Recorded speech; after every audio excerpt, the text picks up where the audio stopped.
Olá, amigos do canal Em Família, muito bom ter a sua companhia novamente aqui conosco para dar seguimento ao estudo da lição da Escola Sabatina. Que bom que você está aqui para juntos estudarmos a palavra de Deus. Essa semana nós chegamos na lição número 3, né? Lembrando que nós estamos num novo trimestre. Esse trimestre nós estamos estudando sobre os temas do Evangelho de João, né? E nós chegamos aqui na lição número 3, que traz o título A História de Fundo, o prólogo. Então, nós vamos estudar aí os primeiros capítulos e versos do Evangelho de João. Você é o nosso convidado especial, tá bom? Nós temos aqui o verso para memorizar. Vou pedir ao Júnior que leia esse verso. Está lá em João, capítulo 1, verso 1. Vamos ler. O verso para memorizar diz assim: No princípio era a palavra, e a palavra estava com Deus, e a palavra era Deus. João 1:1. Muito bem. Então, esse texto aqui nós vamos estudá-lo, vamos bastante sobre ele no domingo, né, durante a semana. E aqui, antes de partirmos para o nosso estudo, nós vamos fazer a nossa oração, como de costume, e já vamos entrar aqui no nosso estudo. Pai, o senhor gostaria de orar para nós? Podemos. Querido e bondoso Deus, que bom podermos, com vida, com saúde e em paz, desfrutar da Tua comunhão, abrindo a santa e boa palavra e estudar esses ensinos maravilhosos. Santo Espírito esteja conosco, nos guiando, nos conduzindo, nos dando a compreensão necessária para entender e podermos também ter o poder para viver segundo o teu querer e a tua vontade. É o nosso pedido, é a nossa oração em nome de Jesus. Amém. Muito bem, então nós vamos começar aqui o nosso estudo dessa semana, aqui no sábado, 12 de outubro. Aliás, essa data é uma data especial porque é sábado, né? Mas também 12 de outubro é aniversário do Júnior. Ele está completando aí mais um ano de vida e nós gostaríamos aqui de desejar a ele muita saúde, que Deus continue abençoando tua vida, guiando teus passos. E se você quiser deixar uma mensagem para ele nos comentários, fique à vontade, tá bom? Acho que ele vai gostar bastante. Eu quero agradecer, então, essa lembrança, agradecer a Deus por ter a oportunidade de estar aqui, né, no projeto, no Ministério em Família, aprendendo cada dia mais da palavra dele, agradecer por todas as bênçãos de Deus na minha vida e pela companhia de vocês também. Muito bem, legal. Vamos para o nosso estudo, então. Aqui no sábado, o autor vai nos colocar o prólogo do livro de João, do Evangelho, né? E aqui o autor vai destacar os primeiros versículos do capítulo 1 de João. E nós vamos poder observar a direção que João quer dar no seu livro, né, no seu evangelho, para o leitor. E aí vai ser apresentado alguns temas, né, temas que vão revelar verdades importantes sobre Jesus e a vida de Jesus. E eu acho que uma verdade que é bem destacada essa semana é sobre a divindade de Cristo, né? João vai dedicar ali os primeiros 18 versículos para falar sobre a divindade de Jesus, dizer que ele existia desde sempre, da eternidade de Jesus, que ele era um com o Pai e que ele estava presente também na criação, e falar da encarnação de Cristo também. Então são temas que nós vamos estudar essa semana e que vai se basear o nosso estudo. Eu acho que uma informação importante que a gente pode passar para a nossa audiência é esse termo, né? Prólogo, né? Como se fosse uma introdução ao livro, ao evangelho. Então, a gente pode substituir essa palavra. Outro ponto que a gente pode trazer aqui dessa introdução de sábado é que ao longo da história de Jesus sendo contada, esses temas vão voltando, vão sendo abordados. Então, esses temas que são apresentados aqui introdução, nesse prólogo que João faz, vão sendo abordados ao longo da vida, do ministério, da história de Jesus. Então, depois dessa introdução do nosso estudo, eu acho que a gente já pode avançar para a lição de domingo, que vai trazer o título No Princípio, o Logos Divino, né?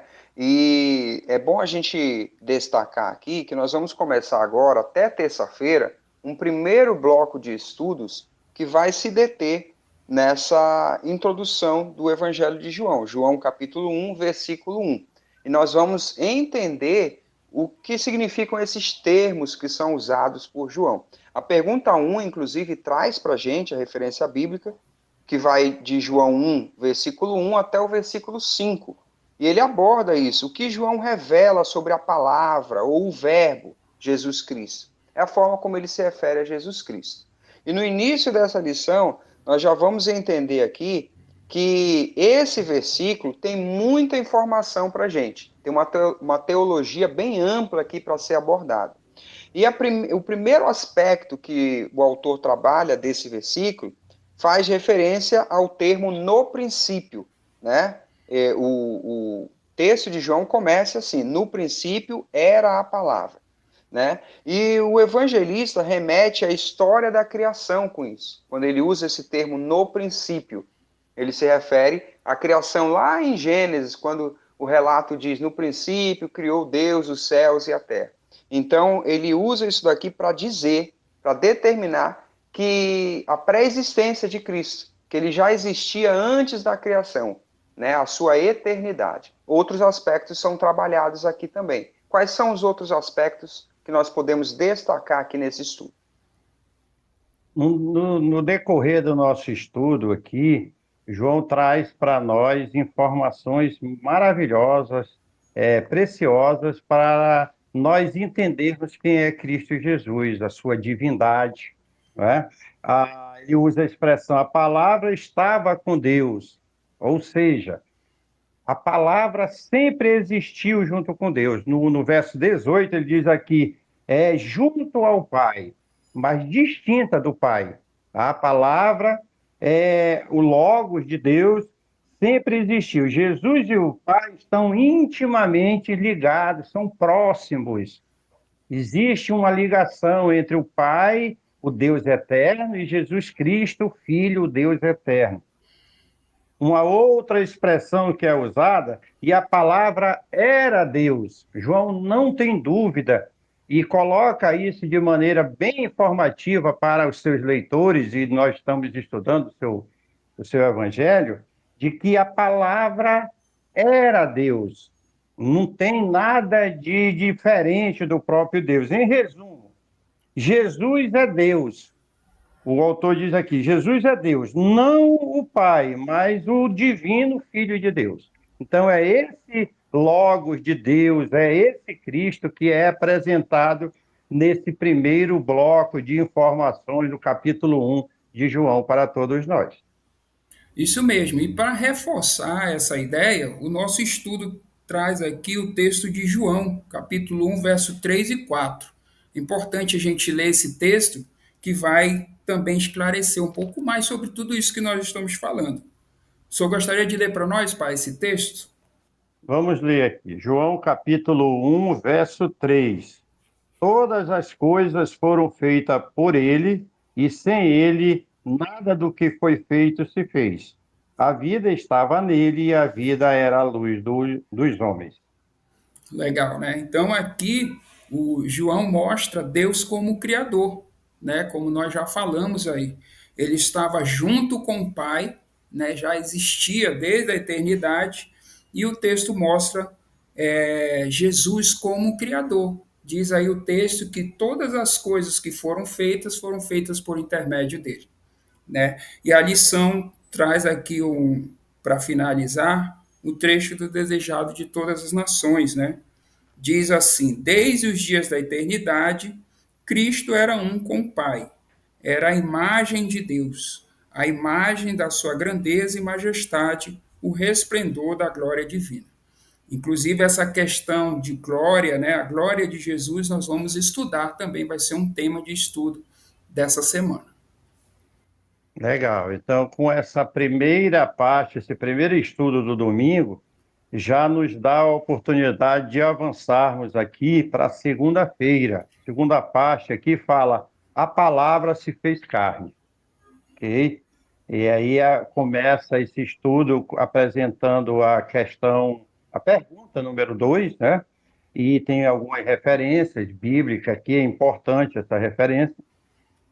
E o autor começa a discorrer e a explicar para nós essa expressão, o logos, o verbo, a palavra de Deus. É importante a gente entender aqui essa expressão que é usada por João, né? Esse termo do grego logos, que é traduzido para nós como a palavra ou o verbo, né?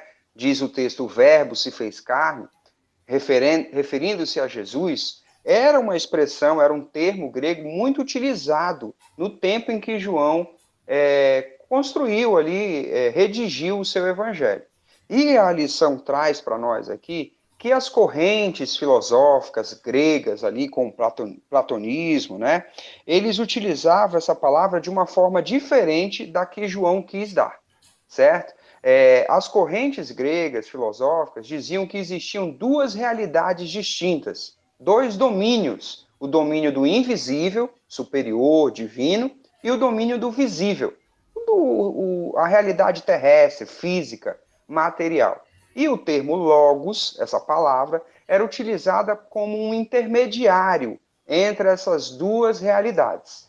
Então, era assim que era utilizado pelos gregos, pela filosofia. Já João vai dar uma aplicação diferente para essa palavra. O estudo ele continua aqui falando sobre essa expressão e como o Júnior falou, né, essas correntes filosóficas viam esse termo como algo abstrato, né? Era um intermediário, mas era algo assim muito abstrato, invisível. E João, ao contrário disso, vai usar esse termo num contexto totalmente diferente, né? Ele vai dizer que o logos, ou verbo, é a pessoa de Jesus Cristo. Então ele vai afirmar isso. Né? Inclusive, João 1, verso 14, é dito, João diz que essa pessoa, Deus se fez carne e habitou entre nós. Ou seja, materializando, era Deus se materializando ali na forma humana, né? Junto do ser humano. Então, essa é a diferença do termo usado nas correntes filosóficas da época e que João escreveu aqui no seu livro. Legal, isso aí vai nos ajudando a organizar o nosso pensamento a respeito de um assunto difícil, não é um assunto muito fácil, tá certo? Mas nós vamos Pai, compreendendo.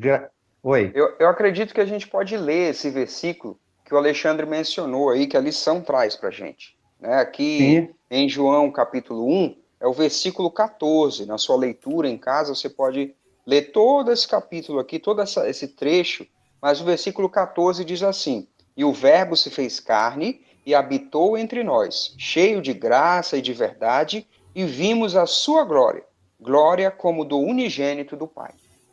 então, João não deixa dúvida, a partir dessa leitura e de outras, de que quando ele está se referindo ao Verbo, ao Logos de Deus, está se referindo ao próprio Deus na pessoa do seu Filho Jesus Cristo, né? E esse termo que aparece aí no versículo 14, que o Júnior leu, diz que ele habitou entre nós. Então, o autor usa esse termo para se referir, João estava se referindo, aliás, ao Êxodo, lá no Êxodo, no capítulo 25, verso 8, um texto bem legal também, naquela saga do povo de Israel do Egito para a terra de Canaã, foi dito que eles deveriam, foi dito por Deus que eles deveriam construir um santuário que Deus queria habitar entre eles, tá certo? Ele armar a sua tenda entre Israel. E ali no santuário no deserto, no tabernáculo no deserto, a presença visível de Deus era sentida, era percebida. Uma situação muito gostosa. E assim em Cristo Jesus, Deus se fez homem, e nós, as pessoas ali, os discípulos, João e outros, puderam sentir a presença de Deus. que coisa fantástica, né? A lição, ela destaca esse desejo de um relacionamento, né, pai? Deus Isso. desejava se relacionar com a humanidade. Esse relacionamento que tinha sido quebrado pelo pecado, em Jesus Cristo ele consegue novamente essa conexão. Muito legal esse estudo. E aí isso nos leva ao nosso estudo de terça-feira. Nós avançando aqui, ouvindo ou não ouvindo a palavra, né? Nós temos aqui a referência bíblica, que é o capítulo 1 de João, a partir do verso 9 agora, né? E nós vamos estudar a partir desses versos que, como nós já falamos aqui, né? Jesus não era apenas a palavra ou logos, como nós já compreendemos, mas como o Júnior falou, ele ele quer se relacionar com o ser humano, né? E aqui João vai dizer, a partir do verso 9, que Jesus é a verdadeira luz.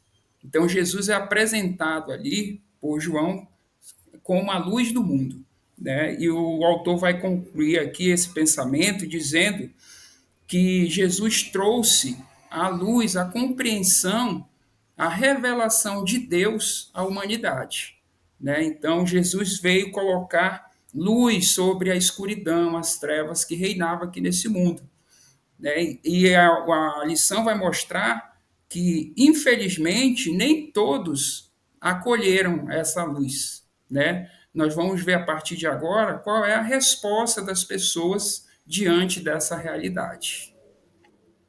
É isso mesmo. E nesse tema aqui, a lição se desenvolve falando sobre judeus e gentios, né? A lição destaca aqui em Romanos 9 a 11, nos capítulos de 9 a 11, Paulo trata desse mesmo tema, certo? Como essa luz foi recebida tanto por judeus ou por gentios. E a lição discorre aqui que muitos judeus não creram, que muitos gentios creram e que eles não devem se gloriar porque eles tomaram a frente dos judeus, digamos assim. Não. Entre judeus e gentios, todos fizeram as suas escolhas, certo? E a lição conclui esse trecho dizendo aqui: João diz que todos os que receberam Jesus como Salvador se tornaram filhos de Deus. Não importa se os judeus ou os gentios na sequência, todos fizeram uma escolha. E isso acontece, nós nos tornamos filhos de Deus quando nós cremos em seu nome. E o autor da lição traz aqui, já no final desse estudo, uma ligação entre o início e o final do Evangelho de João, entre o prólogo, que é o que nós estamos estudando, e a conclusão aqui. E ele traz para a nossa reflexão, e nós vamos pedir aqui, eu acho que o Alexandre pode ler para nós, Alexandre, João capítulo 20, o verso 31, para que nós possamos dar continuidade aqui ao nosso estudo. Vamos à leitura, então, capítulo 20 do João, Verso 31. verso 31. Diz assim: Estes, porém, foram registrados para que vocês creiam que Jesus é o Cristo, o Filho de Deus, e para que, crendo, tenham vida em seu nome. Ok, então a partir dessa leitura aí, né, nós vimos que estes sinais, quando está se referindo a estes, são os sinais dos milagres relatados por João, foram registrados para que as pessoas pudessem crer em Jesus Cristo, né? Inclusive, já foi o verso para memorizar, eu acho que da lição número 1 aí, nós já estudamos sobre isso. E João faz uma ligação entre o prólogo. No início era o verbo estava com Deus, o verbo era Deus, e fala desses sinais para que, apontando para a humanidade, apontando para Cristo Jesus, a humanidade pudesse reconhecer em Cristo Jesus o Messias divino, que trouxe salvação ao mundo. Então, isso é fantástico. A lição dessa terça-feira fala de ouvir e não ouvir a palavra de Deus. Muitas pessoas ouviram a palavra de Deus, outros, infelizmente, não ouviram a palavra de Deus. Muito legal. Então, nós temos a oportunidade de participar através dos comentários. Responda aí, você tem entendido esse tema? É um tema um tanto quanto mais profundo, né? E nós precisamos de oração, de leitura. Participe através dos comentários. responda aí, eu estou entendendo, estou compreendendo, se você tem aprendido coisas novas, se você tem gostado do estudo até aqui. Na sequência, nós entramos aqui num segundo bloco desse nosso estudo semanal.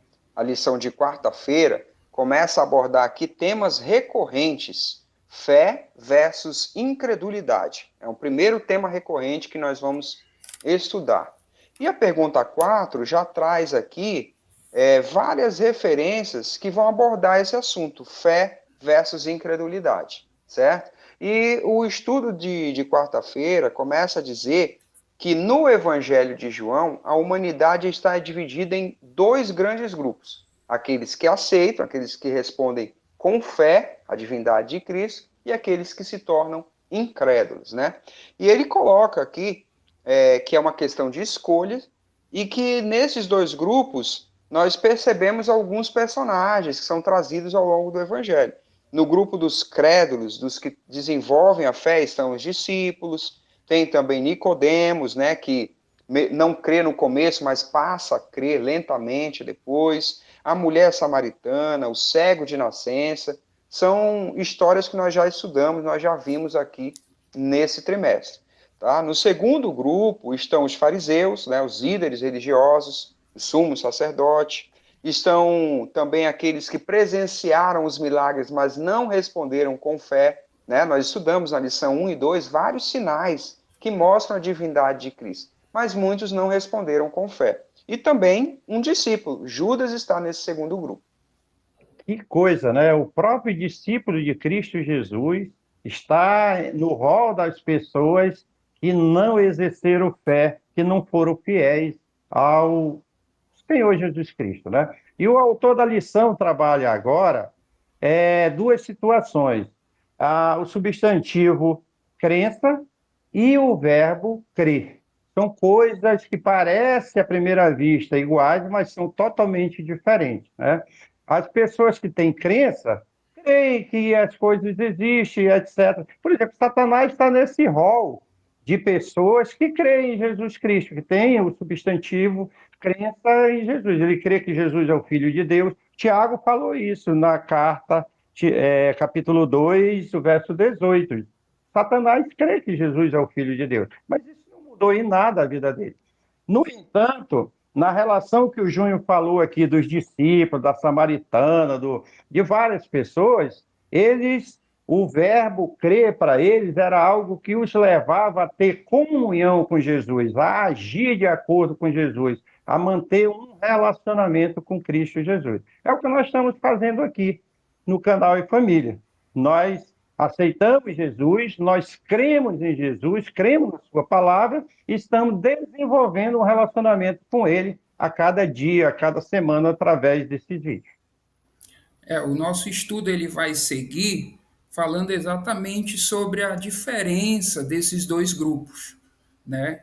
Então, nós temos aqui o grupo dos crentes, a lição coloca para nós que quando eles passam a crer, eles têm uma abertura para Jesus. Né? Inclusive, nós citamos aqui Judas. Né? Judas estava ali com Jesus, era um dos 12, ou seja, ele tinha a crença, né, de que Jesus era o Filho de Deus, tudo. Só que ele não deu abertura para Jesus. Né? Inclusive, continuando aqui nas características desse grupo, o autor vai colocar assim, ó, mesmo essas pessoas elas dão abertura a Jesus, mesmo quando ele os confronta ou repreende. Eles vão a Cristo, não fogem. Né? E se nós lembrarmos, Judas fugiu, né? Judas fugiu. Ele, diante daquela realidade ali, ele foi e se matou. Né? Ele não permitiu que Jesus o transformasse verdadeiramente. A característica do grupo dos incrédulos é o contrário disso. Né? Elas não dão abertura para Jesus. Né? E nós podemos observar, nós já estudamos nas primeiras lições, né? Pessoas que mesmo diante dos sinais, né, das evidências ali, elas não se permitiram crer em Jesus, não abriram o seu coração para aquela realidade. Né? Então a lição mostra aqui essa diferença desses dois grupos. Inclusive, a reflexão desse estudo aqui de quarta-feira faz uma aplicação desse tema para nós, para a nossa vida espiritual, né? Essa questão do verbo crer está ligada a uma ação, né? A obedecer, a se deixar transformar pela palavra de Deus, por essa verdade de Cristo ser Deus encarnado. E ela diz assim: de que forma você vive sua fé em Jesus, em vez de apenas concordar que ele é o Messias? Então fica aqui a reflexão desse nosso estudo. E é legal essa reflexão, Júnior. Nós somos cristãos, nós somos servos de Deus e precisamos demonstrar isso num relacionamento íntimo com Deus de obediência. É a guarda do sábado, é a devolução do dízimo, é o congregar na igreja, enfim, é o amar o próximo. Então, eu creio que agora nós já podemos passar para a fase final do nosso estudo, na quinta-feira, tema recorrente, glória. A lição começa apresentando a pergunta número 5, tem várias citações, são importantes para a compreensão desse estudo. E o autor começa aqui a descrever, a nos trazer a compreensão dessa temática, glória, a glória de Cristo Jesus, né? E é um enredo cósmico, divino cósmico, que está presente. Ele apresenta que Cristo Jesus, ali já no prólogo do evangelho dele, é apresentado com a glória que ele tinha com o Pai, desfrutando da eternidade, desfrutando ali da divindade junto ao Pai. Então, todos os seres criados ali no universo reconhecem Deus, com Jesus Cristo, como o Criador e tendo essa glória junto ao Pai. Mas o autor da lição também mostra um outro aspecto dessa glória, é quando Jesus Cristo, cumprindo um papel no plano da redenção, ele se encarna, se transforma um conosco, o Filho de Deus. Lá no verso 14 diz que o Logos de Deus, o Verbo, se fez carne e habitou entre nós e vimos a sua glória como a glória unigênita do Pai. Que legal, né? Nós temos Deus entre nós, o Deus encarnado refletindo a glória de Deus. Nessa sequência, é importante, então, aprofundarmos esse tema. O que mais nós poderíamos tirar daqui, Alexandre, para a nossa compreensão? Continuando nesse tema, né? João, ele nos passa essa ideia da glória de Jesus relacionada com a sua hora, né? Ou seja, o momento da sua morte ali na cruz, né? Então a lição vai nos trazer essa compreensão. Inclusive o autor coloca assim: a cruz é a hora da glória de Cristo, porque ali naquele momento, né, Jesus estava cumprindo o plano da redenção, né? E inclusive a lição traz aqui que isso é bastante paradoxal, né? Porque Jesus estava passando naquele momento pela pior morte que existia naquela época, que era a morte mais vergonhosa, né? A morte de cruz. E, ao mesmo tempo, ali ele estava sendo glorificado porque ele estava cumprindo o plano da redenção.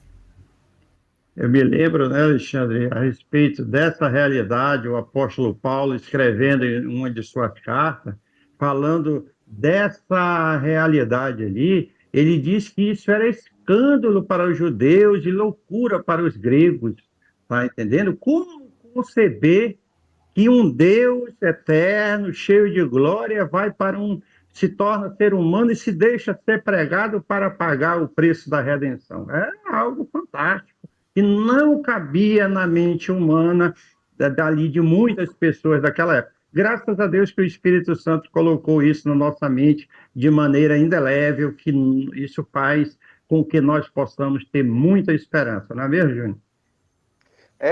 O desfecho do nosso estudo, a conclusão, fala exatamente sobre isso, pai, sobre o que o senhor apontou aí, né? Vai dizer que Jesus morreu no nível humano em agonia, como um criminoso, desprezado, fraco. Esse é o lado humano, a visão, a percepção humana da coisa.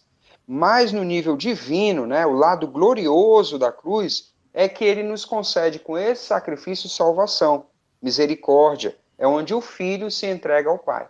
E ele destaca aqui, o autor da lição, que essas duas formas, né, o nível humano e o nível glorioso, são retratados de modo diferente em Mateus e Marcos, o nível humano, e em Lucas e em João é destacado esse lado glorioso da cruz, esse tema da glória na cruz. Muito bem, então nós chegamos aqui ao final do nosso estudo dessa semana, né? Eu creio que foi um estudo muito legal, tivemos várias compreensões sobre vários assuntos que estão presentes no prólogo do Evangelho de João, né? Como nós falamos, a história de fundo, né? Existia algo por trás de tudo aquilo que João estava falando ali. Não era apenas sinais, né? Ele não estava querendo apenas mostrar ali a passagem de Jesus por aqui, mas existia algo muito grandioso por trás de tudo isso, que era o plano da salvação, a Jesus como Deus, né, como um Deus eterno que veio salvar a humanidade. Nós esperamos que você tenha aproveitado esse estudo. Aproveite, curta esse vídeo, faça seus comentários, se inscreva aqui no nosso canal para nós seguirmos juntos durante esse trimestre. E esperamos você na próxima semana.